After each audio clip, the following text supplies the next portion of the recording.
Hello students, welcome to जीवन classes. आज के इस वीडियो में हम बात करेंगे पॉलिटेक्निक डिप्लोमा सेकेंड ईयर के third semester subject electrical machine first के बारे में।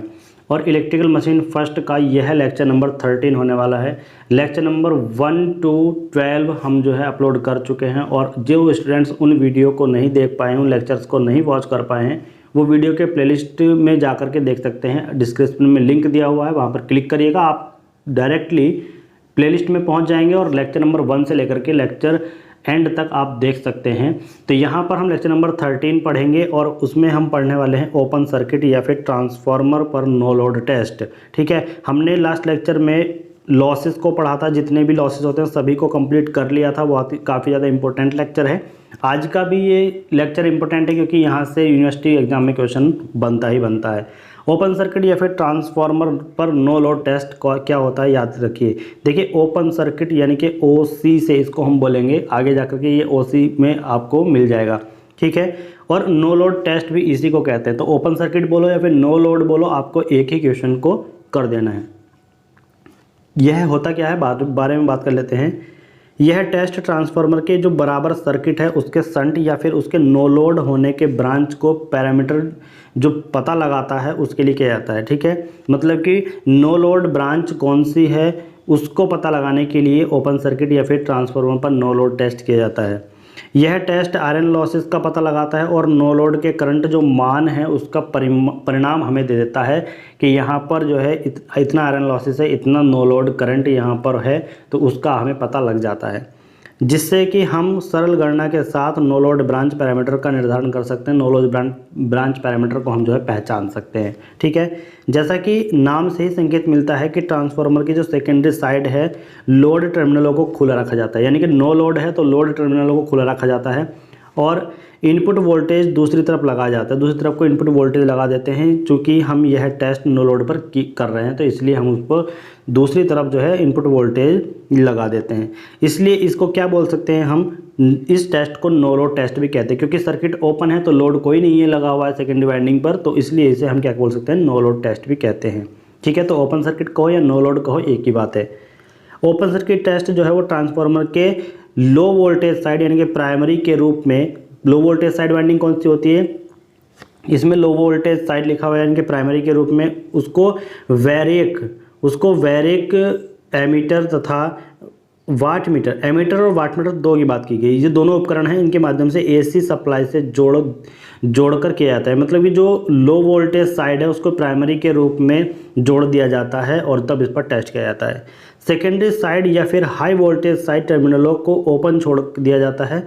जो सेकेंडरी साइड है हाई वोल्टेज साइड उसको ओपन छोड़ दिया जाता है। और कुछ केसों में हम क्या करते हैं कि सेकेंडरी वोल्टेज को मापने के लिए एक वोल्टमीटर से उसको जोड़ देते हैं, तब हम उसका टेस्ट करते थे, किसी किसी केसों में करते हैं। ठीक है, प्राइमरी साइड वोल्टमीटर ट्रांसफार्मर के लिए अप्लाई वोल्टेज को रीड करता है। ठीक है, ये रॉड नहीं है, रीड है।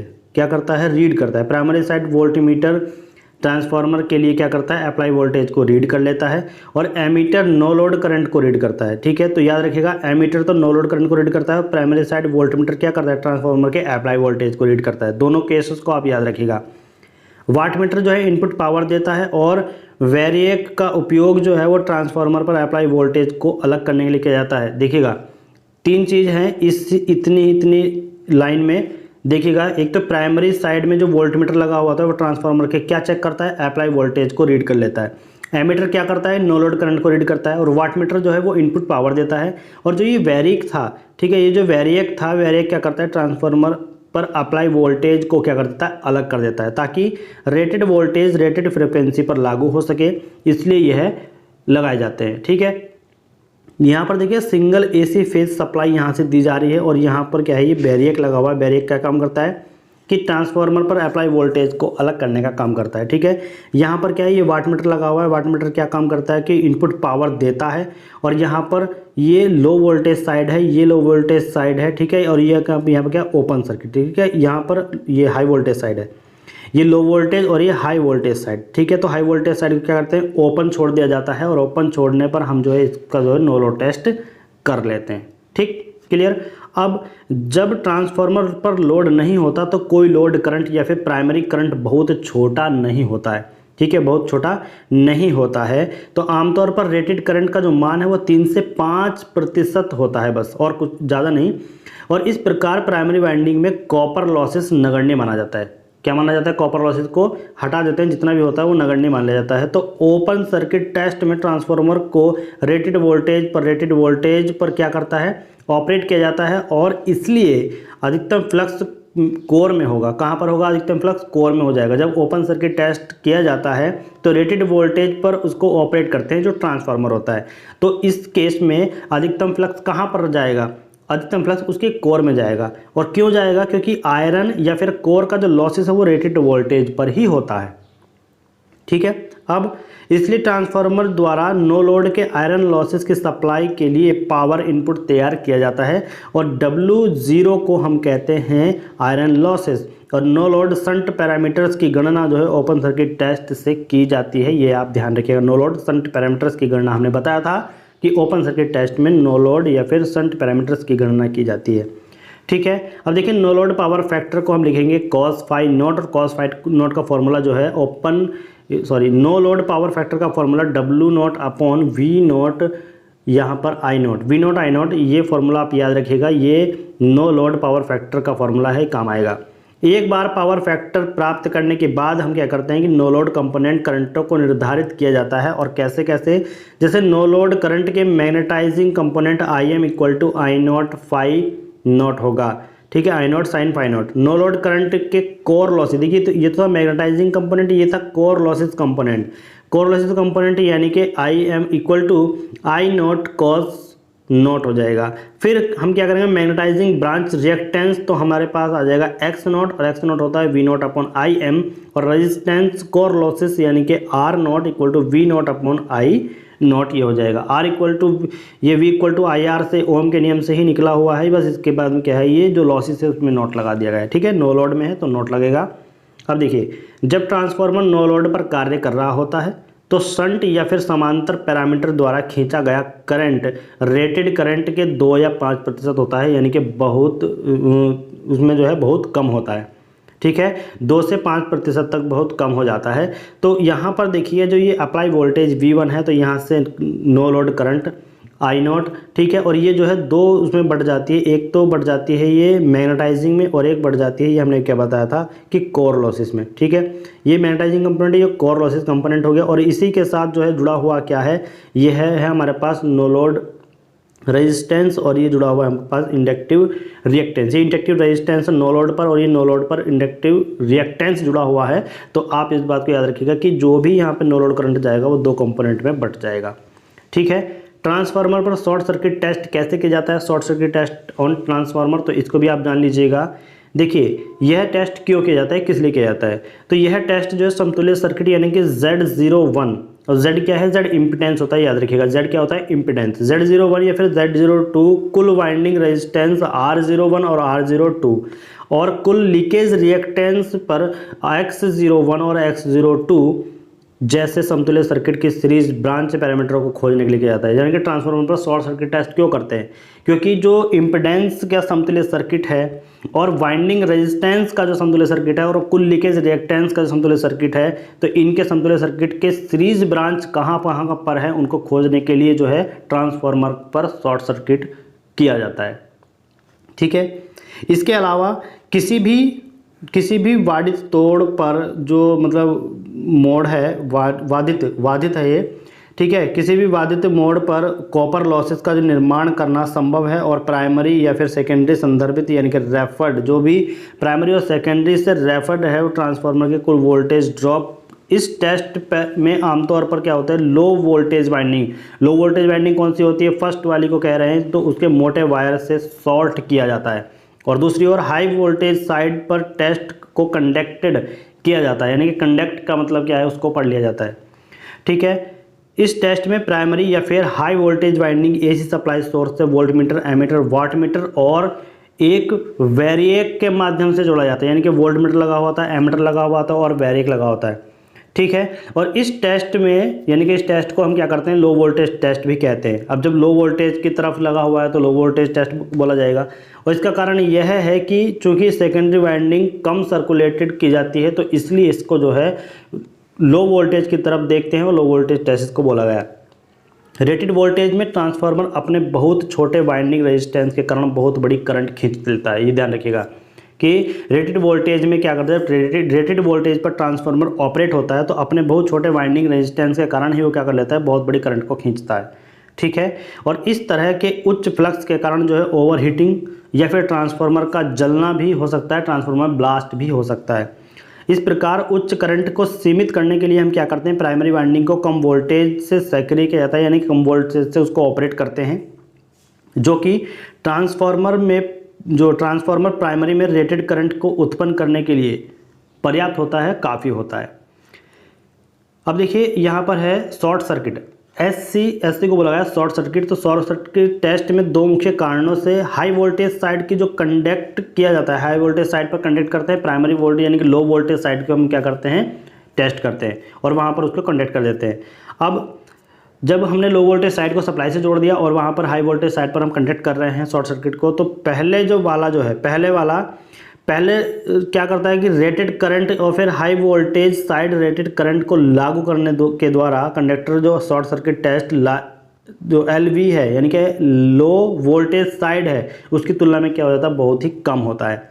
ठीक है, इसलिए लो वोल्टेज साइड की तुलना में हाई वोल्टेज साइड यानी कि कम करंट वैल्यू के कारण जो है उसमें रेटेड करंट आसानी से हासिल किया जा सकता है, जहाँ पर जो है वो कम वैल्यू प्राप्त करता है। ठीक है, अब लो वोल्टेज में क्या होगा, प्राइमरी वाइंडिंग में हाई वोल्टेज रहेगा और जो हाई वोल्टेज वाइंडिंग है उसमें क्या रहेगा, कम रहेगा, तो इसलिए वहाँ पर जो है हम रेटेड करंट को आसानी से हासिल कर लेते हैं। अब देखिए यहाँ पर ये सिंगल फेस AC सप्लाई यहाँ पर दी जा रही है, ये वेरिएक लगा हुआ है, वाटमीटर लगा हुआ है, हाई वोल्टेज साइड और लो वोल्टेज साइड ये दोनों की दोनों लगी हुई हैं, यहाँ पर इसको शॉर्ट सर्किट किया जा रहा है।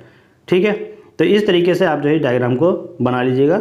अब दूसरी ओर हम क्या करते हैं कि लो वोल्टेज के मापक को लो वोल्टेज साइड से जोड़कर हाई वोल्टेज टर्मिनलों को छोटा करते हैं। तो सेकेंडरी में क्या हो जाता है कि वोल्टेज शून्य होता है और इसलिए हाई वोल्टेज साइड की तुलना में हाई वोल्टेज साइड के माध्यम से करंट प्रवाह बहुत ही अधिक है। इसके बाद जो भी हमारे पास वोल्टेज एम्पियर रेटिंग स्थिर है, ठीक है, वोल्ट एम्पियर जो रेटिंग है वो स्थिर है और इसलिए यह ट्रांसफार्मर को जलाने का कारण होगा, यानी कि ट्रांसफार्मर में जो है वो ब्लास्ट हो सकता है। अब ब्लास्ट क्यों होता है, क्योंकि आयरन या फिर कोर लॉसेस वोल्टेज के कार्य हैं और इसलिए ये लॉसेस बहुत कम है, इसलिए वाटमीटर रीडिंग से पूरे ट्रांसफार्मर के फुल लोड कॉपर लॉसेस के बराबर पावर लॉस या फिर I2R लॉस दिखाई देता है। पूरे ट्रांसफार्मर में कॉपर लॉसेस को देख सकते हैं। अब यहाँ पर देखिएगा W जो है मतलब शॉर्ट सर्किट W क्या फुल लोड कॉपर लॉसेस होता है और टेस्ट के परिणाम के रूप में हम एक समतुल्य सर्किट की सीरीज ब्रांच पैरामीटरों को निर्धारित करते हैं। कैसे कैसे करते हैं देखिएगा।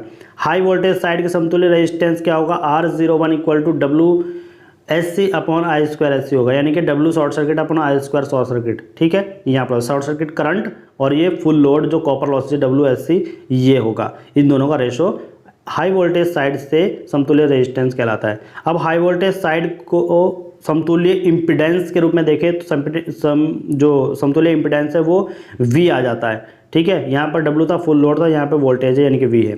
अब हाई वोल्टेज साइड से समतुल्य लीकेज रिएक्टेंस की बात करें तो रिएक्टेंस में आपके सामने फॉर्मूला आ जाएगा X01 equal to Z01 square minus R01 square का रूट। ठीक है, तो इन फार्मूला को याद रखेगा, ये फार्मूला आपके काफ़ी ज़्यादा काम आने वाले हैं। अब देखिए शॉर्ट सर्किट पावर फैक्टर हमारे पास इसमें क्या हो जाएगा, शॉर्ट सर्किट, वो तो ओपन सर्किट पावर फैक्टर था, यहाँ पर शॉर्ट सर्किट पावर फैक्टर है cos phi SC equal to WSC upon V और I, और दोनों शॉर्ट सर्किट के वोल्टेज और करंट है। इस टेस्ट से प्राप्त जो है समतुल्य सर्किट हमारे पास यहाँ पर दिखाया गया है, यानी कि ये R इक्विवेलेंट है, ये है X इक्विवेलेंट। R क्या है, रेजिस्टेंस समतुल्य, और ये क्या है हमारे पास, रिएक्टेंस समतुल्य। तो ये शॉर्ट सर्किट का समतुल्य डायग्राम आपको जो है याद रखना है, याद रखिए। ठीक है, इसको बना करके देख लीजिएगा और ये हम यहाँ पर इसके नीचे नाम लिख दीजिएगा कि शॉर्ट सर्किट समतुल्य डायग्राम। अब बात करते हैं ट्रांसफार्मर की इफिशिएंसी क्या होती है। ट्रांसफार्मर की इफिशिएंसी के बारे में बात करते हैं तो इफिशिएंसी ऑफ ट्रांसफार्मर, अब देखिएगा ट्रांसफार्मर इफिशिएंसी को आउटपुट और इनपुट के बीच अनुपात के रूप में परिभाषित किया जाता है। अब इनपुट और आउटपुट के बीच में इसके रिलेशन देखना है कि इनका रिलेशन ऐसा बनता है कि जो ट्रांसफार्मर की इफिशिएंसी को शो कर देता है। तो ऐसा रिलेशन है उनका दोनों का दोनों का रेशो कर दीजिए, ऊपर आउटपुट रख दीजिए, नीचे इनपुट रख दीजिए। क्या रख दीजिएगा? ऊपर आउटपुट और नीचे इनपुट रख दीजिएगा। तो ये जो रेशो बन करके आएगा, जो वैल्यू देगा हमें, ये ट्रांसफार्मर की इफिशियंसी निकल करके आ जाएगी। कैसे? कोई ट्रांसफार्मर है, उसका आउटपुट कितना है और जो उसका इनपुट कितना है, दोनों को ले लीजिएगा। अब जो भी आउटपुट है उसको इनपुट से भाग दे दीजिए, जो भी वैल्यू आएगी वो क्या होगी? ट्रांसफार्मर की इफिशियंसी बन जाएगी। और याद रखिए, ट्रांसफार्मर की इफिशियंसी 100% से कम ही होती है, इसलिए जो इनपुट है वो ज़्यादा वाली जो टर्म है वो नीचे रखी जाती है, और आउटपुट जो कम टर्म है वो ऊपर रखी जाती है। और ज़्यादा संख्या को, अगर हम ज़्यादा संख्या से कम संख्या को भाग देंगे तो हमारे पास हमेशा 0 पॉइंट समथिंग आएगा, और वो हमेशा ही 100% से कम आता है। ठीक है, अब देखिए यहाँ पर पावर फैक्टर और लोड पर ट्रांसफार्मर की जो इफिशियंसी है वो इनपुट पर इसके आउटपुट यानी कि अन्य इलेक्ट्रिकल मशीनों के समान, यानी कि मोटर्स जैसे जनरेटर आदि इनके समान होती है, और उसको जो है विभाजित करके पाई जाती है। लेकिन इनपुट और आउटपुट दोनों का मान एक साथ, अर्थात एक साथ कैसे? या तो वाट में होना चाहिए, या किलोवाट में होना चाहिए, या मेगावाट में होना चाहिए, समान ही होना चाहिए। किलोवाट, मेगावाट, जिसमें भी होगा, या फिर वाट में, किलोवाट में, मेगावाट में, जिसमें भी वैल्यू नापी जा रही है तो दोनों का वैल्यू एक में ही होना चाहिए, यानी कि उनकी जो यूनिट है वो एक में ही होना चाहिए। अगर हम आउटपुट को वाट में नाप रहे हैं तो इनपुट को भी वाट में नापेंगे, अगर हम आउटपुट को किलोवाट में नाप रहे हैं तो इनपुट को भी किलोवाट में नापेंगे। तो ऐसा ये बताया जाएगा, ठीक है, तभी आपका आंसर जो है सही आएगा, वरना आपका आंसर जो है गलत हो जाएगा। पहले जब भी आप न्यूमेरिकल को सॉल्व करना शुरू करें तो आप क्या करें कि जो भी पैरामीटर्स दिए हुए हैं हमें, उनकी जो है यूनिट्स को सेम कर लें। अगर मीटर में है तो सभी को मीटर में करना चाहिए, वाट में है तो सभी को वाट में करना चाहिए। ठीक है, अब इफिशियंसी जो ईटा से हम प्रदर्शित करते हैं वो आउटपुट अपॉन इनपुट होती है। तो efficiency eta equal to output, और आउटपुट प्लस लॉसेस को अगर हम कर दें तो वो इनपुट बन जाता है। आउटपुट प्लस लॉसेस कर दें तो वो क्या बन जाता है? इनपुट बन जाता है। तो हमने यहाँ पर रख दिया। अब इफिशियंसी को हम एक तरीके से लिख सकते हैं, आउटपुट तो ऊपर रहेगा ही, तो output plus copper losses plus iron losses. अब ये लॉसेस जो होता है ये कॉपर और आयरन दोनों होते हैं। तो कॉपर लॉसेस कितना है और आयरन लॉसेस कितना है, और दोनों को हम जो है मिला दें तो हमारे पास मिल जाता है लॉसेस, और लॉसेस को अगर हम आउटपुट में ऐड कर दें तो वो हमारे पास टोटल मिल जाता है इनपुट। ठीक है, तो ये जो सूत्र है ये इससे इफिशियंसी को ज्ञात कर सकते हैं। तो efficiency equal to output upon input होता है, और efficiency equal to input minus losses upon input होता है। ठीक है, या अगर इनपुट दिया हुआ है और लॉसेस दिया हुआ है तो आप ये वाला फॉर्मूला यूज़ करोगे, input minus losses upon input. अगर आपको आउटपुट और लॉसेस दिया हुआ है तो output upon output plus losses को हम यूज़ करेंगे। इन दोनों फॉर्मूलों को जो है आप लिख लीजिएगा, याद कर लीजिएगा, क्योंकि इनपुट और लॉसेस दिया हुआ होता है, कभी कभी आपसे इफिशियंसी पूछ लिया होता है, लेकिन आपको पता है आउटपुट अपॉन जो इनपुट वाला फॉर्मूला, तो इनपुट तो पता है लेकिन आउटपुट का पता नहीं है। लेकिन आउटपुट लॉसेस दे रखा है, तो आउटपुट लॉसेस अगर दे रखा है तब भी आप उसको इनपुट बना सकते हो। कैसे? इनपुट बराबर होता है आउटपुट प्लस लॉसेस। ठीक है, चलिए अब आगे है एलसीएम। इसका देखिए, एलसीएम लेने पर अब यहाँ पर हम क्या करेंगे, ये वाला जो आपको फॉर्मूला लिया हुआ है कि दोनों के नीचे इनपुट आ जाएगा, इसके नीचे भी इनपुट आएगा, इसके नीचे भी इनपुट आ जाएगा। दोनों के नीचे जब इनपुट आएगा तो इसे अलग अलग कर लेंगे, यानी कि इनपुट अपॉन इनपुट तो ये आ जाएगा, एक तो यहाँ पर इनपुट और ये इनपुट आ जाएगा। ठीक है, और माइनस ये लॉसेस आ जाएगा और अपॉन में इनपुट आ जाएगा। ठीक है, तो ये तो आपस में कैंसिल आउट हो जाएंगे, तो कितना आएगा? 1 आ जाएगा, और दूसरा बचेगा लॉसेस अपॉन इनपुट। तो ये फॉर्मूला बन करके आता है। ठीक है, जैसा कि हम जानते हैं कि किलोवाट एम्पियर में ट्रांसफार्मर की जो रेटिंग है वो किलोवाट एम्पियर में व्यक्त की जाती है। ठीक है, अब लेकिन इफिशियंसी जो है वाट, जो किलोवोल्ट एम्पियर है। अब इफिशियंसी जो है वो वोल्ट एम्पियर पर निर्भर नहीं होती है, याद रखिएगा। यानी इसे हम जो है पावर में यानी किलोवाट एम्पियर में व्यक्त करते हैं, तो न कि किलो वोल्ट एम्पियर में। इफिशियंसी को हमेशा जो है किलोवाट एम्पियर में लिखेंगे या वाट में लिखेंगे। ठीक है, हमेशा यही लिखा जाता है, ना कि किलो वोल्ट एम्पियर में। हालांकि जो लॉसेस है उसको वोल्ट एम्पियर में सीधे समानुपात कर सकते हैं। ठीक है, यानी कि जो लॉसेस है वो वोल्ट एम्पियर के सीधे समानुपाती है, और इस प्रकार हम लिखते हैं कि इफिशियंसी वोल्ट एम्पियर के हर तरह के लोड पर पावर फैक्टर पर निर्भर करती है, और इफिशियंसी यूनिट जो है वो पावर फैक्टर पर अधिकतम होगी। ठीक है, तो अगर पावर फैक्टर जो है वो 1 है तो जो इफिशियंसी है वो क्या होगा? सबसे अधिकतम होगी।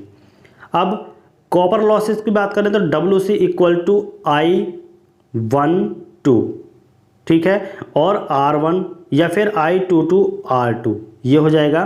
तो iron losses equal to W1 hysteresis losses और प्लस एडी करंट लॉसेज, यानी कि दोनों लॉसेज जो आते हैं वो आयरन लॉसेज में आते हैं। आयरन लॉसेज दो टाइप का होता है, हिस्टेरेसिस और एडी करंट लॉसेज। इन दोनों को अगर हम ऐड कर दें तो हमारे पास बन जाता है आयरन लॉसेज, यानी WI equal to WH plus WE। Transformer की प्राइमरी साइड अगर हम मान लें कि प्राइमरी इनपुट जो है वो P1 है तो उसका फॉर्मूला हो जाएगा V1 into I1 cos theta 1, और एफिशिएंसी का फॉर्मूला आउटपुट अपॉन इनपुट होता ही है, तो efficiency equal to eta input minus loss upon output, ये फॉर्मूला हुआ। अब आउटपुट इक्वल टू क्या है, इनपुट माइनस ये लॉस है, इनपुट माइनस लॉस, तो efficiency equal to input minus copper losses minus iron losses हो जाएगा, क्योंकि लॉसेस का फॉर्मूला हमारे पास क्या है, लॉसेस है आयरन लॉसेस और प्लस में copper losses.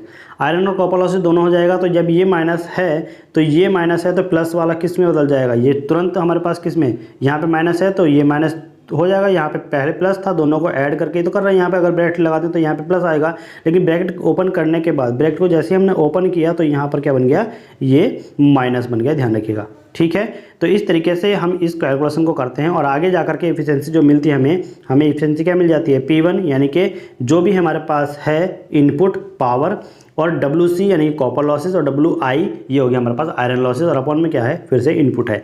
Efficiency equal to P1 की वैल्यू क्या है, P1 की वैल्यू हमारे पास है ये V1 into I1 cos theta 1, तो V1 into I1 cos theta 1 minus I2 square into R1, I2 square into R1 कहाँ से हो जाएगा, यहाँ पे देखिए ये I2 स्क्वायर, ये I1 स्क्वायर है, ये I2 स्क्वायर है दोस्तों ये। ठीक है, तो यहाँ पर ये हो जाएगा, और नीचे हम V1 इंटू I1 इंटू हमारे पास क्या हो जाएगा, कॉस थीटा 1। अब इसका हम एलसीएम लेंगे, एलसीएम कैसे लेंगे, यहीं पर ये इसके नीचे आएगा, ये भी इसके नीचे आएगा, तो यहाँ तो पहले तो 1 हो जाएगा, दूसरा हमारे पास टर्म यही निकल करके आ जाएगा। ठीक है, तीसरी टर्म है W, तो W के नीचे भी पूरा यही आ जाएगा, यानी कि अगर नीचे सेम टर्म है तो जितनी भी प्लस माइनस में ऊपर टर्म है सभी के नीचे जो है हमारे पास वही टर्म आ जाएगी। तो एफिशिएंसी हमारे पास क्या हो जाएगी, 1 माइनस और I1 इंटू R1 अपॉन में V1 I1 cos theta 1 minus W1 upon V1 into I1 cos theta 1, ये फॉर्मूला आप याद रखिएगा। ठीक है, अब I1 के संबंध में दो पक्षों का जो अवकलन है अगर हम उसको कर दें तो हमारे पास जो अवकलन करने पर आएगा वो 1 का अवकलन क्या है, यहाँ पे 1 था, देखिए यहाँ पर क्या है 1 है, तो यहाँ पे 0 हो जाएगा। यहाँ पे हम I के रेस्पेक्ट में करेंगे तो यहाँ से जो है R1 upon V1 cos I1, क्योंकि ऊपर I है, देखिए यहाँ पर ये I से I कैंसिल आउट अगर हम कर दें, ठीक है, I से I कैंसिल आउट अगर हम कर दें तो यहाँ पर क्या हो जाएगा, देखिएगा ये हमारे पास ये I स्क्वायर R1 कहाँ पर है, हाँ ये I स्क्वायर R1 है। ठीक है, तो I स्क्वायर R1 यहाँ पर है, तो जो भी हमारे पास वैल्यू ये I स्क्वायर R1 है तो 101 कट जाएगा। ठीक है, लेकिन जो I1 बचेगा, यहाँ पर जो I1 बचेगा वो I1 क्या है, ये स्क्वायर आएगा। ठीक है, जो I1 बचेगा, ध्यान रखिएगा, जो भी I1 बचेगा उसका डिफरेंशिएट क्या होता है, I के रेस्पेक्ट में 1 हो जाता है। कितना हो जाएगा, 1 हो जाएगा, तो यही जो है 1 से मल्टीप्लाई करेंगे तो हमारे पास यही बचेगा, यानी कि 1 I तो 1 हो गया, तो बचा कितना, इतना हिस्सा बचेगा। इसी के साथ ये I नीचे है तो I स्क्वायर ऊपर आएगा। ठीक है, ये क्या हो जाएगा हमारे पास, ये I अगर नीचे है यानी कि 1/I का जब हम क्या करेंगे, डिफरेंशिएट करेंगे तो I की पावर -1 लेकर के करेंगे, और ये -1 पावर शुरू में आ जाती है, और यहाँ पर क्या आ जाएगा I1 और 1 - 1 कितना -2, तो हम क्या लिख सकते हैं, -1 अपॉन कितना हो जाएगा I स्क्वायर, तो ये I स्क्वायर नीचे आ गया और यहाँ पे माइनस था तो ये कितना हो गया प्लस, ये वाला माइनस जो है यहाँ पे चला जाएगा। ठीक है, अब हम क्या करेंगे, इसको जो है आगे सॉल्व करेंगे तो 0 को हटा देंगे, बाकी सारा हमने ऐसे ही ऐसे लिखा है। अधिकतम एफिशिएंसी के लिए क्या करेंगे, जो ये वैल्यू है अधिकतम एफिशिएंसी, याद रखिएगा अधिकतम एफिशिएंसी कैसे निकाला जाता है कि जो अवकलन आया है, अवकलन टर्म है उसको जो है 0 के बराबर रख देंगे, यानी कि इसको हम क्या करेंगे 0 के बराबर रख देंगे, और इससे हमें क्या नहीं मिलेगा, अधिकतम, यानी कि जो अधिकतम एफिशिएंसी के लिए ये जो वैल्यू है उसका मान न्यूनतम हो जाता है। तो यहाँ पर 0 रख देंगे तो बराबर में हमारे पास ये दोनों वैल्यू आ जाएंगी, दोनों वैल्यू बराबर में आने के बाद जो है W1 equal to I1 square into R1 into I2 square into R2, तो आयरन लॉसेज इक्वल टू क्या हो गया, copper losses, iron losses equal to copper losses, दोनों क्या हो जाते हैं, बराबर हो जाते हैं। अब आउटपुट करंट जो I2 है उसका मान जिस पर भी अधिकतम है वो इफिशियंसी प्राप्त की जा सकती है, कैसे, I2 equal to √W1 upon R2। ठीक है, अब देखिए आउटपुट करंट जो हमारे पास ये क्या है, I2 है, तो ये आउटपुट करंट है, आउटपुट करंट I2 का जो वह मान, ठीक है, जो उसका मान है तो वह मान है जो कॉपर लॉसेस और आयरन लॉसेस के, मतलब हम कह सकते हैं कि I और C। ठीक है, आयरन लॉसेस कॉपर लॉसेस, तो copper loss equal to iron loss इसके बराबर हो जाएगा। ठीक है, कौन सा हमारे पास जो फॉर्मूला यहाँ पर आया, आयरन लॉसेज और कॉपर लॉसेज। तो जो भी I2 का मान है, ठीक है, यह मान वो है जो कॉपर लॉसेज और आयरन लॉसेज दोनों बराबर उसके मान के हकदार हैं। ठीक है, दोनों के मान क्या होते हैं, बराबर आते हैं। अगर उसका मान 2 है तो वो भी 2 ही मान रखेगा, तो भी हम इसको क्या कहेंगे, बराबर कहेंगे। अब ऐसा करने पर अधिकतम फ्रीक्वेंसी प्राप्त की जा सकती है, क्योंकि जब भी हम लॉसेस को क्या करते हैं, लॉसेस को नेगलेक्ट कर दें या लॉसेस को बराबर कर दें, एक के इक्वल कर दें, जैसे आयरन लॉसेस है उसी के बराबर कॉपर लॉसेस को अगर हम ला दें तो जो भी हमारे पास वैल्यू आएगी वो एफिशिएंसी की अधिकतम प्राप्त होगी। इसलिए उचित डिजाइन के साथ किसी भी वांछित लोड पर अधिकतम इफिशिएंसी प्राप्त की जा सकती है, अर्थात कॉपर लॉसेस और आयरन लॉसेस को बराबर किया जा सकता है। तो इसका मतलब यही है, अगर कॉपर लॉसेस और आयरन लॉसेस बराबर करने की बात की जा रही है तो इसका मतलब यही हुआ कि इफिशिएंसी की मैक्सिमम वैल्यू के बारे में बात की जा रही है। ठीक है, इफिशिएंसी की मैक्सिमम वैल्यू के बारे में बात की जा रही है। अब देखिएगा नेक्स्ट है ट्रांसफार्मर के सभी दिन की इफिशिएंसी। देखिए हम क्या करते हैं कि ट्रांसफार्मर की 1 दिन की इफिशिएंसी कितनी होगी, ठीक है, 2 दिन की इफिशिएंसी कितनी होगी और 1 महीने की इफिशिएंसी कितनी होगी, 1 मंथ का निकालेंगे तो 1 मंथ की इफिशिएंसी कितनी होगी, 1 ईयर की इफिशिएंसी कितनी होगी। ये सभी इफिशिएंसी निकालना हम सिखाएंगे आपको नेक्स्ट लेक्चर में, और नेक्स्ट लेक्चर में आपको हम इफिशिएंसी कितने दिन की कैसे और लाइफ टाइम की कैसे, ये सभी हम आपको उसमें बता देंगे। और बाद में हम देखेंगे नेक्स्ट लेक्चर जो आपका नेक्स्ट यूनिट शुरू होने वाला है। तो बने रहिएगा हमारे साथ आपके अपने YouTube चैनल जीवन क्लासेस पर।